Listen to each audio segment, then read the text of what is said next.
My dear students, today I am going to discuss with you on the topic Mössbauer Spectroscopy, which is one of the important spectral analytical tool which is widely used in commercial manner, not only in chemistry field but in physics, biology, medicinal field, geology, archaeological field, and mineralogy field, etc. Why it is so important? Why it find so many applications? That we will discuss in detail. So, my class is mainly consisting of this part. I will briefly describe. The first part is an introduction. I will give a short introduction on this Mössbauer spectroscopy. Second is basic principle. The basic principle is further divided into three. The first is Mössbauer active nuclide. Description on Mössbauer active nuclide. Because not all elements in the periodic table active towards Mössbauer spectroscopy. That we will discuss. So especially the iron 57 nuclide is very active and it is widely used. That's the reason why in almost all in commercial Mössbauer spectrometers, Fe57 spectrometer is used as a Mössbauer spectroscopy. And the second basic principle is recoil energy. That's the most important one. Recoil energy or recoil effect. The third is Doppler effect. Okay. And the third part is instrumentation. We will discuss in detail about the instrumentation part of Mössbauer spectrometer. The fourth one is spectral parameters. So once we obtain a Mössbauer spectra, what are the informations to infer from that spectra? And which is further divided into three: isomer shift or chemical shift, quadrupole splitting, magnetic interaction or Siemens splitting. The fifth one is applications. Applications in almost all fields we will cover in chemistry, physics, biology, and geology or mineralogy, etc. Finally, the questions and discussion. There are many more questions that will come from the theoretical and the spectral part of Mössbauer spectroscopy that we will discuss in detail. Okay. Let's discuss the introduction part of Mössbauer spectroscopy. So, before moving to the introduction, we must understand the electromagnetic spectra, which consisting of how it is the radiations are arranged and what exactly the electromagnetic spectra. Electromagnetic spectra, which is a spectra which is arranged the series of radiations in the increasing order of wavelength or in the decreasing order of frequency. Here I have arranged the main radiations of electromagnetic spectra and what kind of effect impacted on an atom when such a radiations impact on an atom, and the rays corresponding to that spectral technique utilizing that radiation frequency range and wavelength range. So the first one is, this is the very high energy beam. The first one is gamma ray. The gamma ray, which is corresponding to the frequency which is in the unit hertz, 10 raised to 70 to 10 raised to 20. That's a range of frequency. That's two energy beam. Okay, right. So, which is in the left hand side of, in the increasing order of frequency, when we consider it's on the left hand side of electromagnetic spectra, the wavelength is very low, 10 raised to minus 12 to 10 raised to minus 10. That is a picometer to 1 angstrom, right?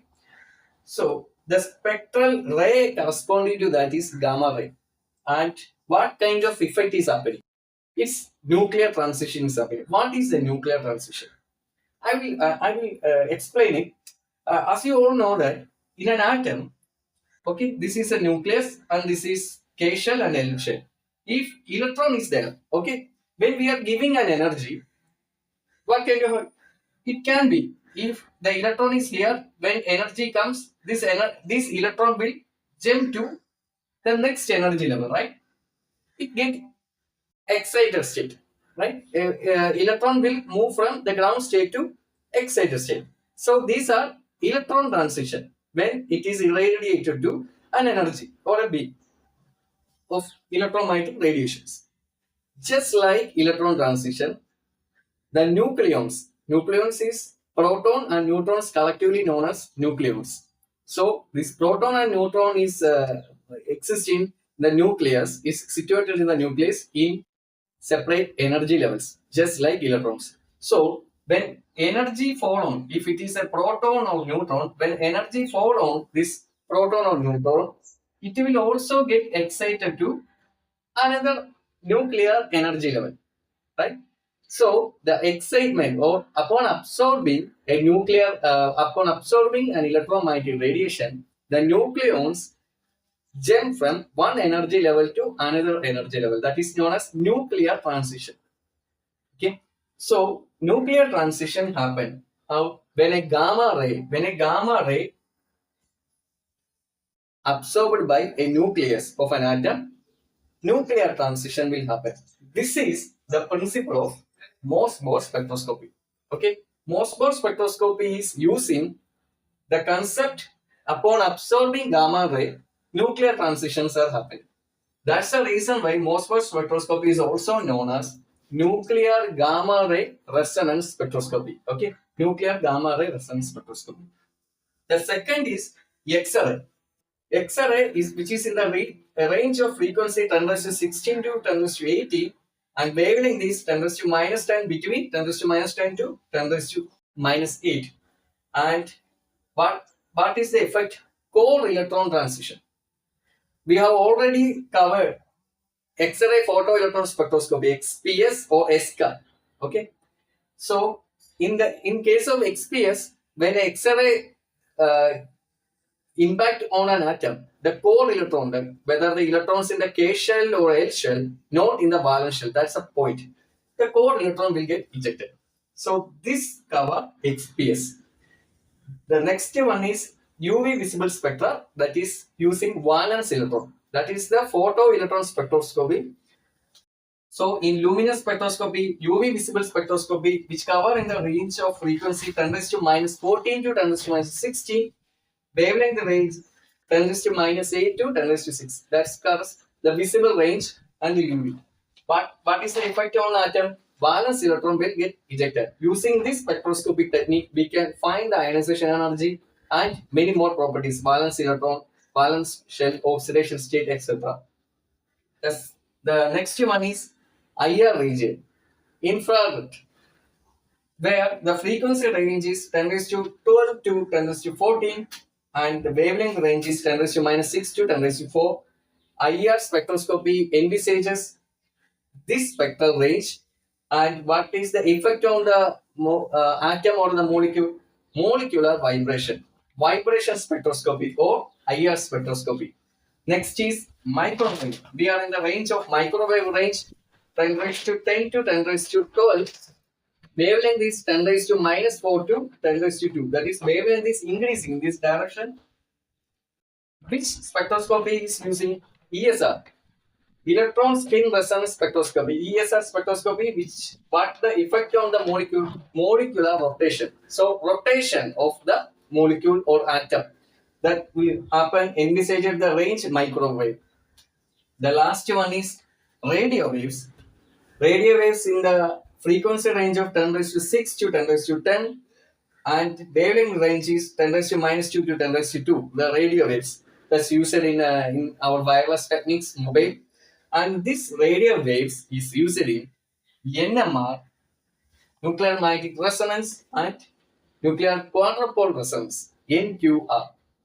So here also nuclear transitions is happening. In NMR and NQR, the presence of an external magnetic field, the nucleus, or in the case of proton NMR, H1 NMR, the proton will behave like a magnet. Okay, in the presence of an external magnetic field, and it get absorbed the radiation in the range radio waves. Okay, in the electromagnetic spectra, it will absorb the radiation range of radio waves, and which undergo nuclear spin transitions from plus half to minus half. Okay, this is what happening in the NMR or NQR. But in our case, in Mössbauer spectroscopy, the radiation range is gamma ray, which is very, very high energy and which is of the order of 10 to 200 electron volt. Okay, which is of the order 10 to 200 electron volt. So, Mössbauer spectroscopy is covering the range of gamma ray, which in the frequency range 10 raised to 17 to 10 raised to 20. That's the two. The energy is very very high. The wavelength range is 10 raised to minus 12 to 10 raised to minus 10. And what exactly happening? Nuclear transition. Nuclear transition is nothing but it is just like the electron transition. The nucleons, the proton or neutron inside, situated inside the nucleus, upon absorbing gamma radiations, it will it will excited from the ground state to the next energy level. It will transit from. This is called a transition, nuclear transition. Okay. This is the basic principle and this is the electromagnetic spectrum in detail. In NMR and NQR, the nuclear spin quantum number I, which is the transition will happen between plus half spin state to minus half spin state. Okay. So upon absorption of the radio waves, whereas in the case of Mössbauer spectroscopy, the spin state energy transition happen between a spin state 1/2 to 1/2 to 3/2. So the nuclear transition, the transition of proton or neutrons or in collectively the nucleons from its ground state to excess state upon absorption of gamma radiations, which is in the range of 10 to 200 kilo electron volt. So the absorption of gamma ray and absorption of gamma ray after it is emitted by a source nuclei. That's the basic principle of Mössbauer spectroscopy. That's the reason why it is called nuclear gamma ray resonance spectroscopy.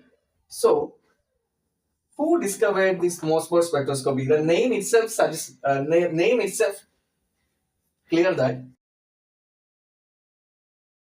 a German physicist, Mr. Rudolf Mössbauer, is a PhD student. Then, in 1958, he invented Mössbauer spectroscopy, and his PhD thesis was resonant absorption of gamma radiations causing transition between nuclear spin state from half to 3/2 and discovery of recoil-free emission.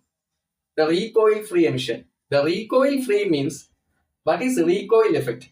Recoil effect, when we fire a bullet from a gun, when a high energy particle is moving from a body at rest, what is going to happen? If the high energy particle is moving from the body at rest, the body at rest, which feels a back kick. So when we fire a bullet from a gun, the bullet will move forward, the gun will move backward. This is called recoil effect. So recoil-less emission of gamma radiations from a source followed by the absorption of the gamma radiation by the sample, which is the basic principle of Mössbauer spectroscopy and was invented by Rudolf Mössbauer, a German physicist, in 1958. And for his invention, he got Nobel Prize in Physics in 1961. This energy diagram, this schematic diagram explains the Mössbauer spectroscopy, the basic principle. Because this is the case of iron 57 nuclei, which is a stable radioactive, non-radioactive element, but which is in the excited state. At the excited state at 3/2, the spin state I equal to 3/2, the radiation, the spin, the nucleons move down to the ground state. Okay, this is I equal to 1/2. From the excited state to the ground state. Okay, so as a result of that, gamma radiations emitted, which is of the order, the energy is equal to 14.4 kilo electron volt. This 14.4 kilo electron volt, 14.4 kilo electron volt corresponds to Mössbauer range. Okay, Mössbauer spectroscopic range. This radiation, this emitted gamma radiations absorbed by the absorber or sample. Absorber or sample. The sample is placed. Upon absorbing this radiation, the nucleons of the sample is transited from ground state to excited state. Okay, from 1/2 to 3/2. This is the basic principle of Mössbauer spectroscopy. That is, gamma ray radiations are emitted by a source nuclei, which on absorbing a sample nuclei. And this is the basic principle of Mössbauer spectroscopy, which was invented by Rudolf Mössbauer in 1958, and for that he got the Nobel Prize in Physics. And what are the effect that can happen is the symmetry of the compound, and electron density. That's a very important fact. The electron density around the nucleus can also impact an effect on this transition, and the presence of a field, external field, or the presence of a field that created due to the electron density around the nucleus. These are the three factors can affect the transition. As a result of that, the energy emitted, the energy of the gamma radiations emitted by the source nucleus may or may not be equal to the energy gap between the energy levels of sample molecule.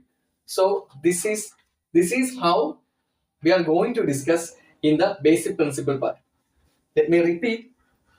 Due to the presence of these factors, electron density around the nucleus, symmetry of the compound, or the presence of a magnetic field, created, the internal magnetic field created by the electron density, the source nuclear, the energy of the gamma radiations emitted by the source nuclear may or may not be equal to the energy gap between the nuclear energy levels of the sample.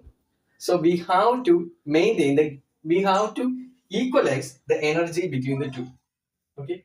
If it is not equal, or if the chemical environment of source and sample nuclei or isotopes are different, the spectral lines, there are difference that we will observe in the spectral lines that we will discuss. Okay, this is the introduction part of Mössbauer spectroscopy.